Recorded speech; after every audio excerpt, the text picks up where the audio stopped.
Beliau ini adalah, mungkin ada yang sudah mengenal, tapi kalau yang belum mengenal, beliau ini adalah boxing kelas provinsi.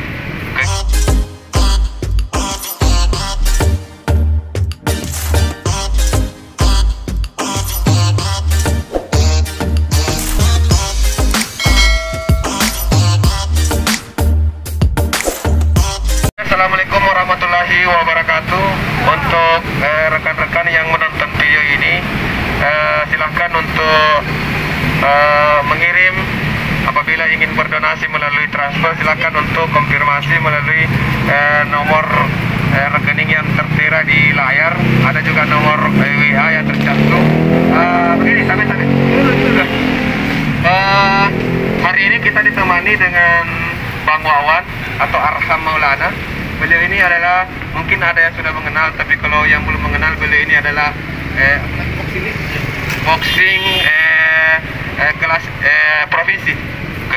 Jadi sedangkan beliau ini turun ke lapangan untuk membantu, apa salahnya saudara-saudaraku, apapun bagaimanapun caranya untuk membantu, entahkah dengan membagikan video ini atau transfer atau apalah, bagaimanapun cara, yang jelas sudah ada usaha. Terima kasih. Jangan lupa like, comment, dan subscribe channel Trabok Kikoch.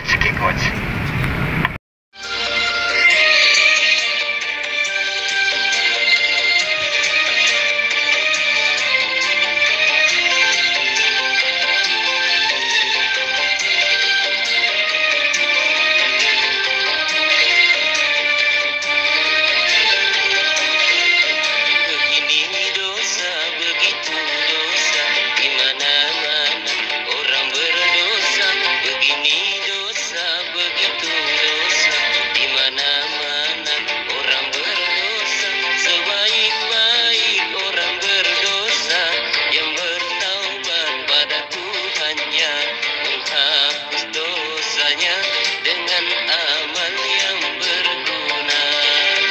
Begini dosa, begitu dosa, di mana-mana orang berdosa. Begini dosa, begitu dosa, di mana-mana orang berdosa.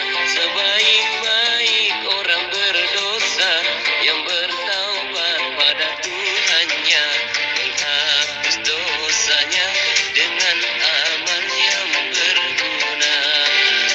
Manusia biasa banyak bermaksiat, Allah lah berjanji mengampuni yang bertaubat. Putus asa, kembalilah kepadanya, hapuslah dosanya dengan amal yang berguna.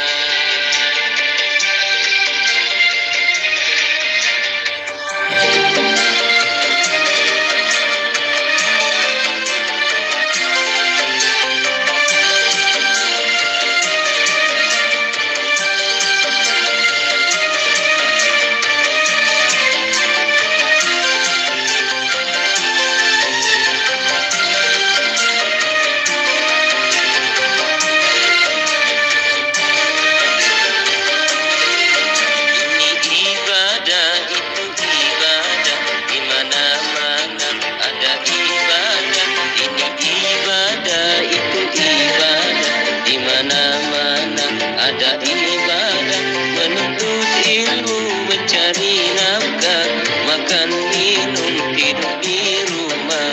Bagi yang beriman semua jadi ibadah. Ini ibadah, itu ibadah, di mana-mana ada ibadah. Ini ibadah.